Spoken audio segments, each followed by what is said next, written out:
खुलुमबाय स्टुडिअ दं आं राजिब बसुमतारी बिटिसिनि गाहाय खुंगिरि हाग्रामा महिलारि बिथांनि अनजालि बिसि सेउलि महिलारि बिथांनि मोनसे जर'खा खौरां नोंथांमोननि गेजेराव लानानै फैदों। बेनो जाहैबाय मा जागोन बिटिसिनि चिफ हाग्रामा महिलारि बिथांनि अनजालि बिसि सेउलि महिलारिनि राजखान्थिनि सिमाङा लामा ससेयावनो थुंगिगोन नामा सेउलि महिलारिनि राजखान्थिनि सिमां नुनाया नंगौ बे समाव फिन फोरमायबावोदि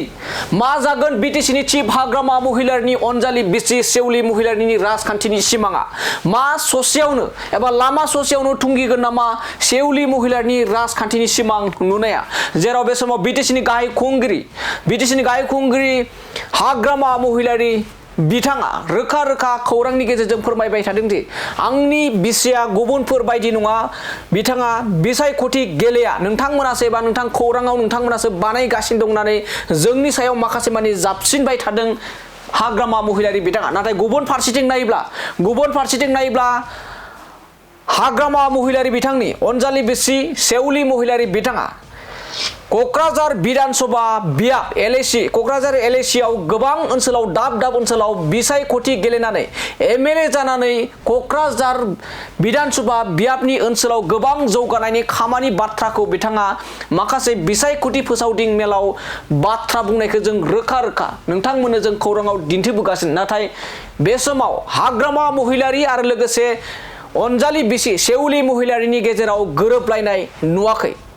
नंगौ बे समाव बयबो गोनो गोथो जादों जेराव गुबुन फारसेथिं सेउलि महिलारि बिथाङा सानफ्रोमबो मोनब्रैनिफ्राय मोन जियालागै बे समाव क'क्राझार विधानसभा बियाबाव